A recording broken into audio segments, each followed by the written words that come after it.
ప్రభునామాన్ని బట్టి అందరికి వందనాలండి.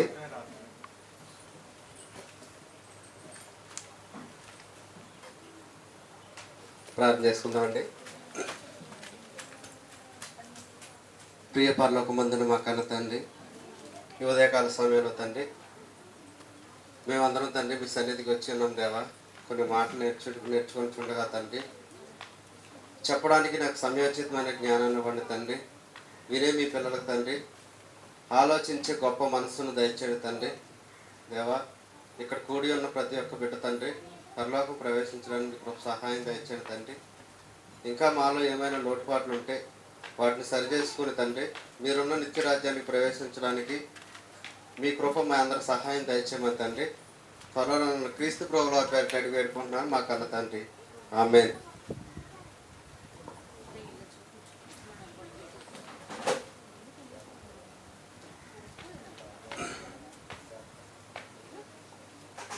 ఏమండి, మనం గత 2 వారాలుగా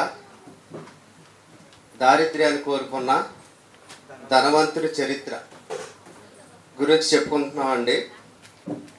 2 కొరింథీ పత్రిక 8వ అధ్యాయం 9వ వచనం. ఒకసారి చూసుకుందామండి.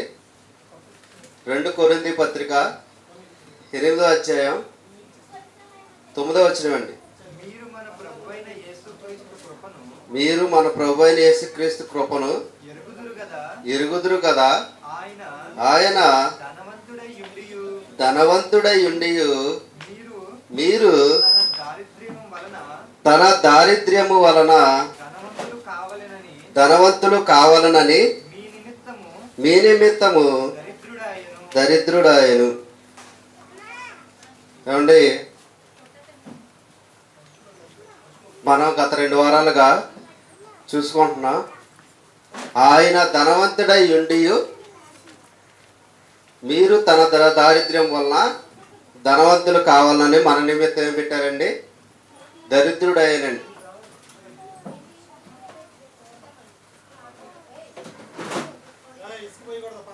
ఇప్పుడు ఫస్ట్ వారంలో మనం ఏం నేర్చుకున్నామండి? యేసు ప్రభుల వారు ఎంత ధనవంతుడో నేర్చుకున్నామండి. ఫస్ట్ వారం యేసు ప్రభుల వారు ఎంత ధనవంతుడో నేర్చుకున్నామండి. మచ్చికి 2 మాటలు చెప్తానండి ఎంత ధనవంతుడో. ఆకాశమందు ఉన్నవి, భూమి యందు ఉన్నవి, అదేవిధంగా దృశ్యమైనవి, అదృశ్యమైనవి, ఇవన్నీ కూడా దేవునివేనండి. ఒక్క మాటలో చెప్పాలంటే ప్రసాద్ తమ్ముడు చెప్పినట్టుగా సర్వము ఆయనేనండి. సర్వం ఎవరే అండి? యేసు ప్రభుల వారి. మరి ఇంత ధనవంతుడు కొన్న యేసు ప్రభుల వారు ఎందుకు దరిద్రుడయ్యాడంటే మనం నేర్చుకున్నాడు పోయిన వారం. మన నిమిత్తం దారిద్రుడయ్యాను అని ఉంటుందండి. మన నిమిత్తం దారిద్రుడయ్యాను. యేసు ప్రభుల వారు ఎవరో చెప్తే దారిద్రుడు అవలేదండి. తానంతటా తానే దారిద్రుడిగా అయ్యాడండి.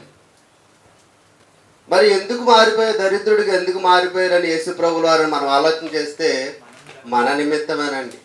మన నిమిత్తం మనం ధనవంతులం అవ్వాలని యేసు ప్రభుల వారు దరిద్రుడిగా మారిపోయారు.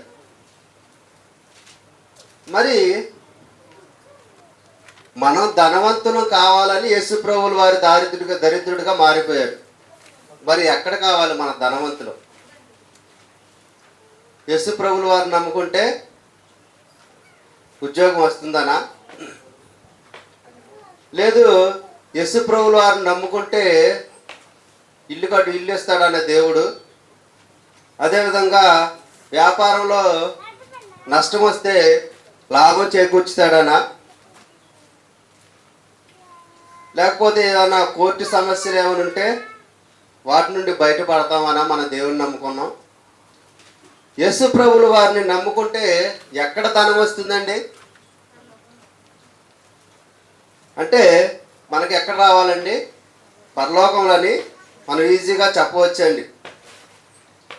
అది యేసు ప్రభువు వారు ఒక మాట చెప్తున్నారండి ఒక సందర్భంలో. మత్తయి సువార్త 6వ అధ్యాయం అండి, 6:19 అండి. భూమి మీద మీ కొరకు ధనము కూర్చుకొనవద్దు. ఎక్కడండి ధనం కూర్చుకోవద్దు అంటున్నారండి? భూమి మీద ధనాన్ని కూర్చుకోవద్దు అంటున్నారండి. మరి కొంతమంది అంటారండి, యేసుని నమ్ముకుంటే మీ రోగాలు పోతాయి, యేసుని నమ్ముకుంటే మీకు ఇల్లు వస్తాయి, యేసుని నమ్ముకుంటే మీకు జాబులు వస్తాయి అని చాలామంది బోధ చేయడం అనేది జరుగుతుందండి భూమి మీద అండి. యేసు ప్రభువులు వారు సూటిగా చెప్పేస్తున్నారండి. ఏమని చెప్తున్నారండి? భూమి మీద మీ ధనాన్ని కూర్చుకోవద్దని చెప్తున్నారండి. చదవండి నన్ను. ఇక్కడ చిమ్మెటయు తుప్పును తినివేయును, దొంగలు కన్నమ్మ వేసి తినివేయదురు. ఒక్క నిమిషం అన్న. దొంగలు కన్నము వేసి దొంగిలించేదరు. చదవాలి, ఇంకా చదవాలి. పరలోకమందు మీ కొరకు ధనమును కూర్చుకొనుడి. మన ధనం ఎక్కడ కూర్చుకోవాలండి? పరలోకమందు ధనాన్ని కూర్చుకోవాలండి. చాలండి, సరిపోతాయా? దేవుడు ఎక్కడ ధనాన్ని కూర్చుకోవద్దని చెప్తున్నారండి యేసు ప్రభుల వారు? భూమి మీద ధనాన్ని కూర్చుకోవద్దు అన్నట్టు చెప్తున్నారండి. మరి ఎక్కడ కూర్చుకోమంటున్నారండి? పరలోక రాజ్యంలో ధనాన్ని కూర్చుకోమంటున్నారు. మరి మనం భూమి మీద ఉన్నాం, మరి పరలోక రాజ్యంలో ధనాన్ని కూర్చుకోమంటున్నారు ఏంటండి? ఏమన్నా పాయింట్ అర్థమైందండి?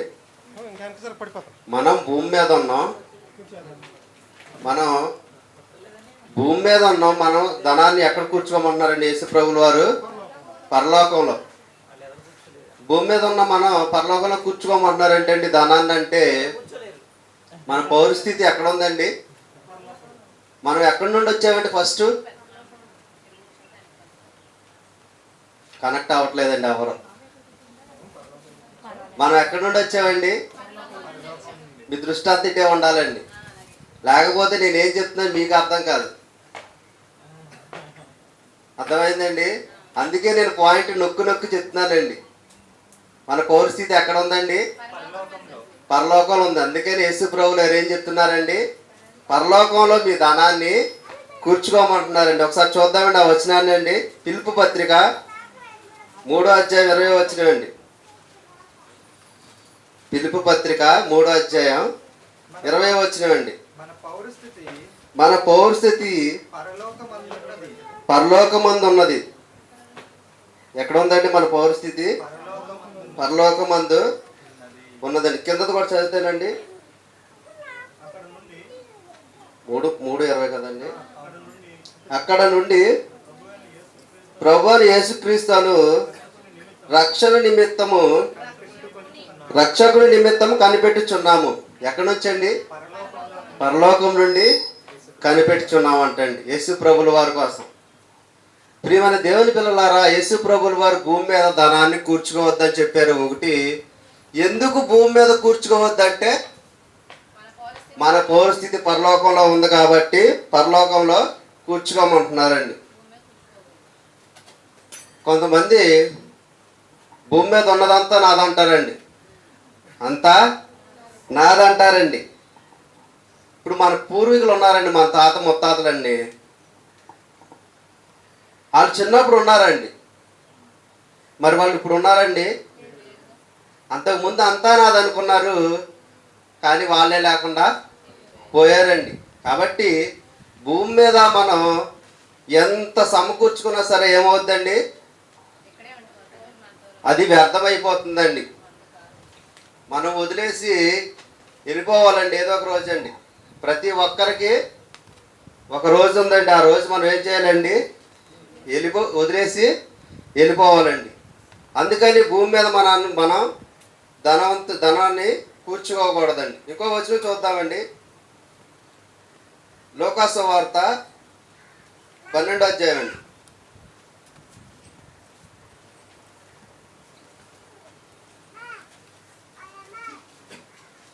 లూకా సువార్త 12వ అధ్యాయం అండి.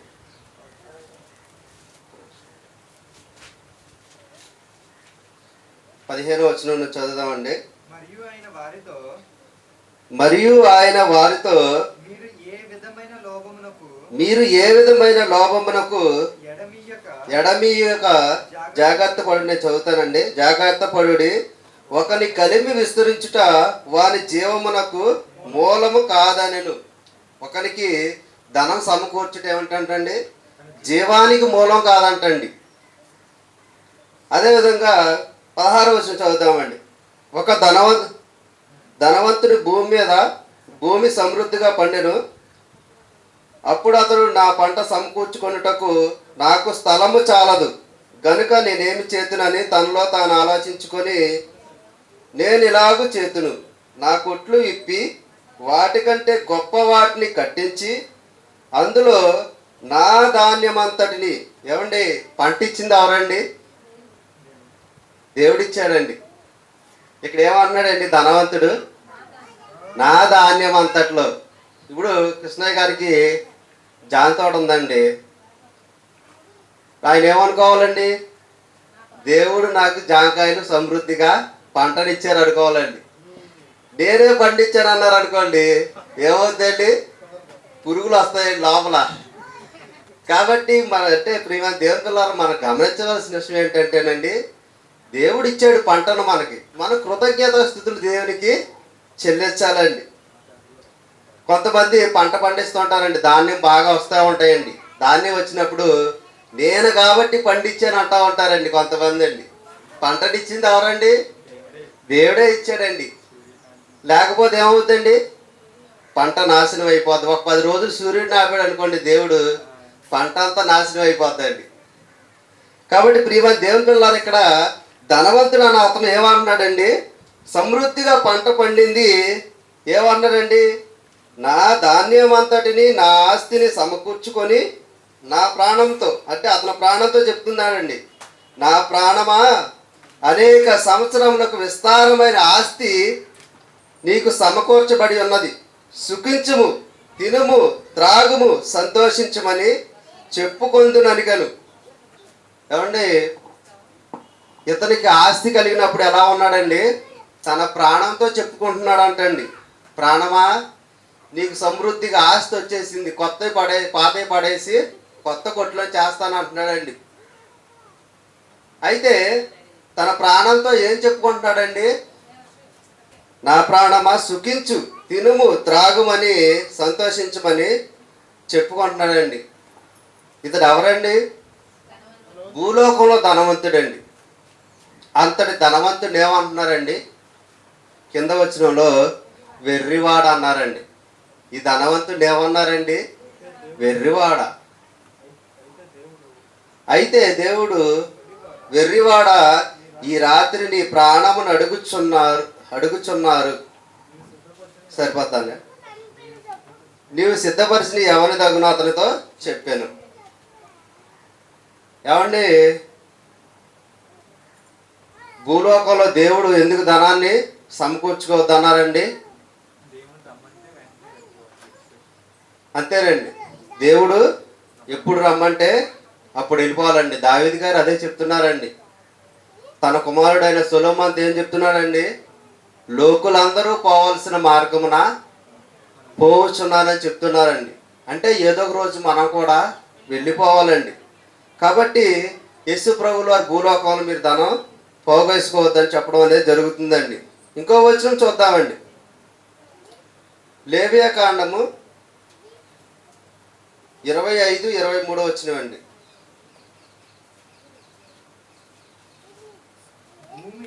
భూమిని శాశ్వత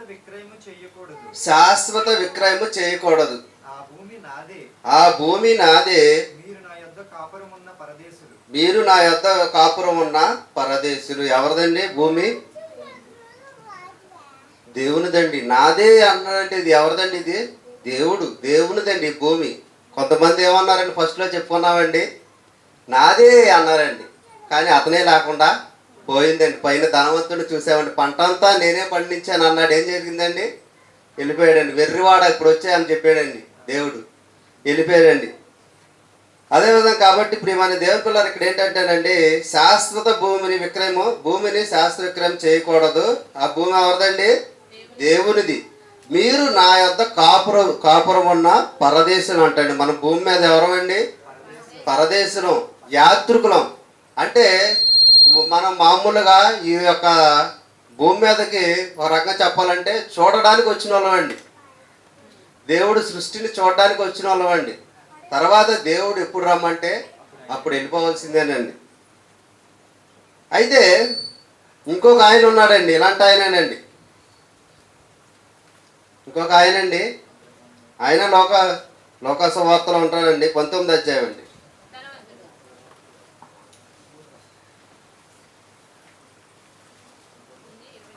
చెప్తాను.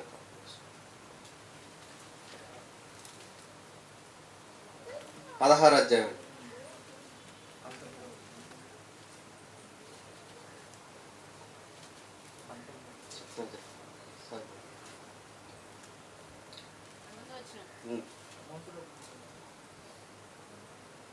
ఇరవై 22 చదువుతామండి. ఆ దరిద్రుడు చనిపోయి దేవదూతల చేత అబ్రహాము రొమ్మును ఆనుకొనుటకు కొనిపోబడెను. ధనవంతుడు కూడా చనిపోయి పాతి పెట్టబడిను. అప్పుడు అతడు పాతాళంలో బాధపడుచు కన్నులెత్తి దూరం నుండి అతని రొమ్మున ఆనుకొని ఉన్న లాజరు చూచి, తండ్రి అయిన అబ్రహామా, నా యందు కనికరపడి తన వ్రేలు కొనను నీళ్లలో ముంచి నా నాలుక చల్లార్చుటకు లాజర్ను పంపుము. నేను ఈ అగ్ని బాణంలో యాతన పడుచున్నాను అని కేకలు వేసి చెప్పాను. ఏమండి, కింద వచ్చిన చూడండి ఒకసారి, 25వ వచనం. అందుకు అబ్రహాము, కుమారుడా, నీవు నీ జీవిత కాలమందు నీకిష్టం వచ్చినట్టు సుఖము అనుభవించితివి, అలాగననే లాజరు కష్టం అనుభవించినని జ్ఞాపకం చేసుకొనుము. ఇప్పుడైతే వాడు ఇక్కడ నెమ్మది పొందుచున్నాడు, నీవు యాతన పడుచున్నావు. ఏమండి, ఒక ధనవంతుడు ఉన్నాడు, ఒక పేదవాడైన దరిద్రుడైన లాజరు ఉన్నాడండి. వీళ్ళిద్దరిలో ధనవంతుడు ఏం చేశాడండి? భూమి మీద తనకిష్టం వచ్చినట్టు సుఖాన్ని అనుభవించాడు. లాజరు ఏం చేశాడండి? కష్టాన్ని అనుభవించాడు. దేవుని ఇష్ట ప్రకారం భూమి మీద బ్రతికాడు కాబట్టి భూమి మీద చాలా కష్టాలు ఎదుర్కొన్నాడండి లాజరు గారండి. కురుపులతో వచ్చినప్పుడు తను చాలా ఇబ్బందులు కూడా పడ్డాడండి. తినడానికి తిండి లేక ధనవంతుడు బల్ల మీద నుంచి పడే రొట్టె ముక్కలు ఏరుకుని తిన్నాడండి ఈ లాజరు గారండి. అయితే ఈ ధనవంతుడు ఏం చేశాడంటే తనకు నచ్చినట్టుగా తిన్నాడండి, సుఖాన్ని అనుభవించాడు. కాబట్టి ఏం చేశాడండి? పాతాళంలోనికి, వేదనకరమైన స్థలంలోనికి వెళ్ళిపోయాడండి. లాజరు గారు భూమి మీద కష్టాన్ని అనుభవించాడు కాబట్టి దేవుడు అనుకున్న రీతిగా బ్రతికాడు కాబట్టి నెమ్మది పొంది స్థలంలోనికి వెళ్ళటం అనేది జరిగిందండి. మరి మీకు డౌట్ రావచ్చు ఇప్పుడండి, మరి భూమి మీద ధనాన్ని పోగు చేసుకోవడం తప్పండి? భూమి మీద ధనాన్ని పోగు చేసుకోవడం తప్ప అంటే తప్పు కాదండి. ఏ రకంగా పోగు చేసుకోవాలంటేనండి, మనం కష్టపడ్డామండి, కష్టపడిన సొమ్ముతో మనం అనుభవించవచ్చండి. నీ చేతులు కష్టార్జితం నిశ్చయముగా నీవు అనుభవించేదని ఉంటుందండి బైబిల్లో. అంటే మన కష్టపడిన సొమ్మును మనం తినే అధికారం మనకు ఉంటుందండి. కానీ కొంతమంది ఉంటారండి, స్థలాన్ని లాక్కోను లేకపోతే వారిని కొట్టో చంపో ఏదో రకంగా వారికి ఉన్న ఆస్తిని లాక్కునే వాళ్ళు ఉంటారండి. అక్కగారు చెప్పినట్టు అక్రమంగా సంపాదించే వాళ్ళు ఏం చేస్తారండి? దేవుడు చంపేస్తాడండి భూమి మీద లేకుండానండి. అదేవిధంగా ప్రియమైన దేవుని పిల్లరా, మనకు ధనం వచ్చిందండి. ధనం వచ్చినప్పుడు దాన్ని గొప్ప చేయకూడదండి మనం అండి. మనకు 10 రూపాయలు ఇచ్చాడండి దేవుడు, దాంట్లో మనం 1 రూపాయి ఇవ్వగల స్తోమత ఉంటుందా? ఉండదండి, మనకి ఉంటుంది. అప్పుడు మన ఇంటికి ఎవరో ఒక పేద వ్యక్తి వచ్చాడు, బాబు కొద్ది మంచినీళ్ళు ఇవ్వండనో లేదంటే కొద్దిగా అన్నం పెట్టండి అమ్మ అని వచ్చి ఉంటారండి ఎవరో ఒకరు. మనం ఏం చేయాలండి? కొంతమంది ఏమంటారండి, లేవు లేవు వెళ్ళిపోని పంపించేస్తారండి. ఇవ్వగల స్థామత ఉంటుందండి మనకి, కనీసం మంచిని ఇచ్చే స్థామత ఉండదండి, ఉంటుంది.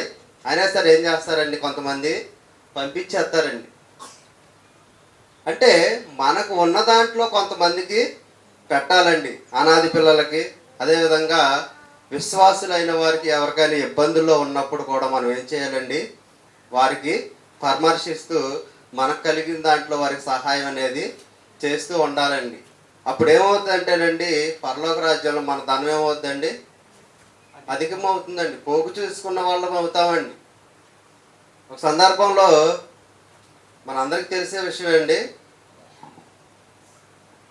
యేసుప్రభులు వారు తీర్పు దినాన చెప్తూ ఉంటారు, ప్రభువా నీకు ఎప్పుడు మంచినీళ్ళు ఇచ్చాను ప్రభువా, నేను ఆకలి కొనకు నువ్వు నాకు ఆహారం పెట్టావంటే, నేను ఎప్పుడు ఇచ్చాను ప్రభువా, నీకు ఎప్పుడు ఆహారం పెట్టాను ప్రభువా, నీకప్పుడు వస్త్రాలు ఇచ్చాను ప్రభువా అని తీర్పు దినాన చెప్పడం అనేది జరుగుతుందండి.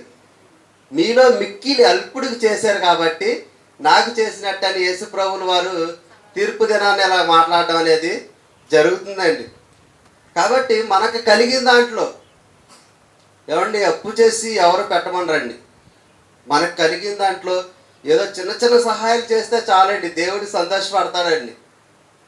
బేదలకు అప్పిచ్చేవాడు, బేదలకు కనికరించేవాడు యెహోవాకు అప్పిచ్చేవాడు అంటండి. ఈ సృష్టిని అంతా ఇచ్చింది ఆయనే, మళ్ళీ బేదలను కనికరించేవాడు యెహోవాకు ఆయనకే అప్పించిన వాళ్ళు అవుతామంటండి. చూడండి ఎంత గొప్ప మనసు ఈ దేవుడిది. కాకపోతే మనం చెప్పుకునేది ఏంటండి, భూమి మీద ధనాన్ని సమకూర్చుకోకూడదండి. యేసు ప్రభువు వారు ఇంకో సందర్భంలో మనం చెప్తున్నారండి,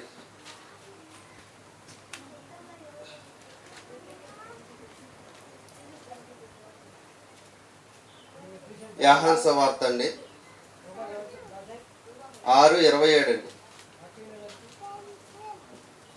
యోహాను సువార్త 6:27. క్షయమైన ఆహారం కొరకు కష్టపడకుడు కానీ నిత్య జీవము కలుగజేయు అక్షయమైన ఆహారం కొరకు కష్టపడడు, మనుష్య కుమారుడు దానిని మీకు ఇచ్చును. ఏమండి, మనం దేనికోసం కష్టపడాలండి, క్షయమైన ఆహారం కొరకు మనం కష్టపడకూడదండి. క్షయం అంటే నాశనం అయిపోయేదండి. క్షయం అంటే ఏంటండి, నాశనం అయిపోయే ఆహారం కొరకు మనం ఏం చేయకూడదండి, కష్టపడకూడదు. అక్షయం అంటే స్థిరంగా ఉండేదండి, వాస్తవమైనదండి. అక్షయం కాబట్టి నాశనం అంటే నిత్య జీవం కొరకండి. ఒక మాటలో చెప్పాలంటే నిత్య జీవం కొరకు, పరలోకం కొరకు మనం ఏం చేయాలండి, కష్టపడి సంపాదించుకోవాలండి దాన్ని. అయితే నిత్య జీవం మనం పొందాలంటే మనం ఏం చేయాలండి, భూమి మీద కష్టపడాలి.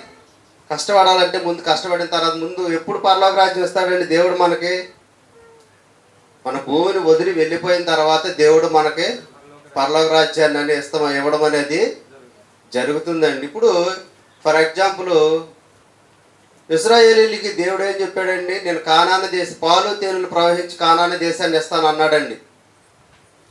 పాలు తేనెలు ప్రవహించి దేశాన్ని ఇస్తానన్నప్పుడు ముందు వాళ్ళు ఏం చేయాలండి, ఐగుప్తు నుండి బయటికి రావాలండి. ఐగుప్తు నుండి బయటికి వస్తే అప్పుడు పాలు తేనెలు ప్రవహించి దేశంలోనికి వెళ్తారండి. కాబట్టి మనం కూడా ముందు పరలోక రాజ్యంలో ప్రవేశించాలంటే ఏం చేయాలండి, పాపం నుంచి బయటికి రావాలి. మనం చనిపోయిన తర్వాత దేవుడు పరలోక రాజ్యం ఇవ్వడం అనేది జరుగుతుందండి. సామెతల గ్రంథం కోసం చూసుకుందామండి. సామెతలు 15:24 15:24 అండి.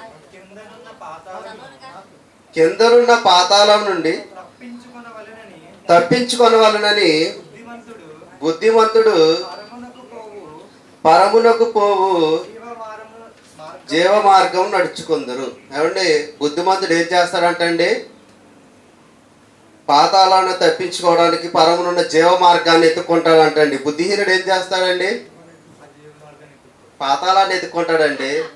మరి అంతే కదండి, బుద్ధిమంతుడు జీవ మార్గాన్ని ఎత్తుక్కుంటాడు. బుద్ధిహీనులు ఏం చేస్తారండి?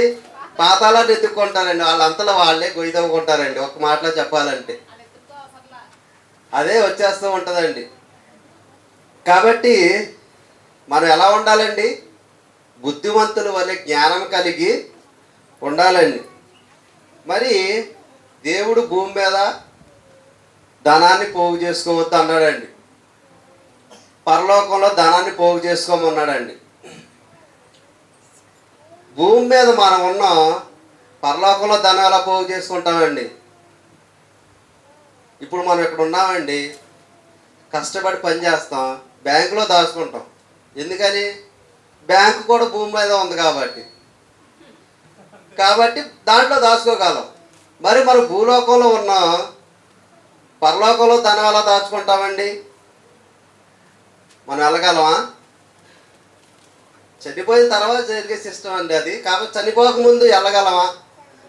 వెళ్ళలేము. అయితే పోయిన వారం దీనికి ఆన్సర్ కోటేశ్వర అక్క గారు చెప్పేశారండి. మనకి ఏం చేయాలంటే మనకు కలిగిన దాంట్లో బీదలకు ఇవ్వాలండి, ఫస్ట్ పాయింట్. రెండోది సత్ప్రవర్తన కలిగి ఉండాలండి, మంచి ప్రవర్తన కలిగి ఉండాలండి. మూడోది ఏంటంటే మనం బాప్తిస్మం తీసుకున్నాం కదండి, అందరం బాప్తిస్మం తీసుకున్నాం. మనందరం అంతం వరకు దాన్ని కొనసాగించాలండి. అంతం వరకు మనం చనిపోయేదాకా మనకిచ్చిన దేవుడు యేసు ప్రభుల వారు మనకిచ్చిన రక్షణను ఏం చేయాలండి? కొనసాగించాలి.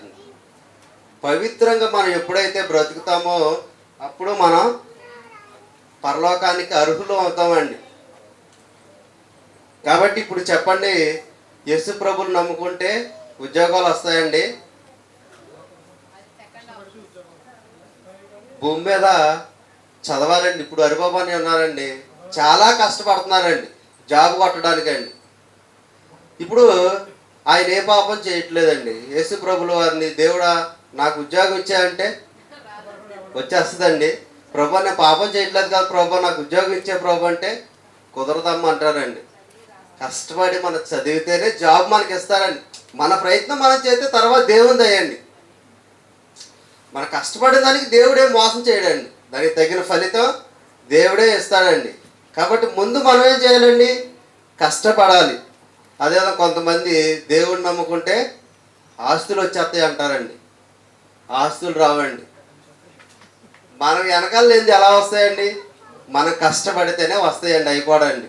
అదేవిధంగా కష్టపడకుండా ఏది రాదండి జీవితంలోనండి. కొంతమంది అండి కోర్టు సమస్యలు ఉంటాయండి, కోర్టు సమస్యలు పోతాయి అంటారండి. అసలు నేను ఎవరు చేయమన్నాడు తప్పు? ఏమండి తప్పు ఎవరు చేయమన్నారు? అసలు కోర్టు సమస్యలు ఉన్నాయి, అసలు నువ్వు ఎందుకు వెళ్ళావు అసలు అక్కడికి? మళ్ళీ యేసు ప్రభు వారి దగ్గరికి వచ్చి యేసు ప్రభు వారు నా కోర్టు సమస్య తీసేయండి అని అడగడం ఎందుకు? క్షమించి వదిలేస్తే ఒక్కటేనండి, చిన్న లాజిక్ చెప్పేశారండి యేసు ప్రభుల వారు, క్షమించి వదిలేయండి, అసలు నీకు ఏం అవదన్నారండి. ఒకే చిన్న పాయింట్ అండి, మనిషి అక్కడ మిస్టేక్ చేసేస్తున్నారండి. కాబట్టి యేసు ప్రభుల వారిని నమ్ముకుంటే ధనాన్ని ఇస్తానన్నాడు. ఎక్కడ ఇస్తానన్నాడండి? పరలోకంలో ధనాన్ని ఇస్తానన్నాడు, భూమి మీద కాదండి. కానీ మనం కష్టపడితే మాత్రం సంపాదించుకోవచ్చు. దాని మీద మళ్ళీ మనసు పెట్టకుండా దేవుని యందు మనం మనసు పెట్టాలండి. కాబట్టి యేసు ప్రభుల వారు అంత గొప్ప ధనవంతుడై ఉండి మన కొరకు దరిద్రుడయ్యాడండి. ఎందుకయ్యాడంటే మనల్ని ధనవంతులుగా చేయడం కోసం దరిద్రుడయ్యాడండి. మరి ఆ ధనం ఎక్కడ ఇస్తానన్నాడంటే పరలోక రాజ్యంలో ఇస్తానన్నాడండి. నా మాటలు ముగిస్తున్నానండి, ప్రార్థన చేసుకుందామండి. ప్రియ పరలోకమందున మా కన్న తండ్రి, అయ్యా మీ పిల్లలకు కొన్ని మాటలు చెప్పాను తండ్రి. నేను చెప్పిన వాటిలో ఏమైనా తప్పులు ఉంటే దయతో మన్నించండి తండ్రి. దేవా మీ మాటలుగా కొన్ని మాటలు చెప్పాను తండ్రి. మేమందరం కూడా తండ్రి వాటిలో ఏమైనా తప్పులుంటే సరి చేసుకొని మీరున్న నిత్యరాజ్యంలో ప్రవేశించడానికి మీ కృప సహాయం దయచేయమని తండ్రి. త్వరలో నన్ను క్రీస్తు ప్రభువుల వారి అడిగి వేడుకుంటున్నాం మా కన్న తండ్రి. ఆమేన్.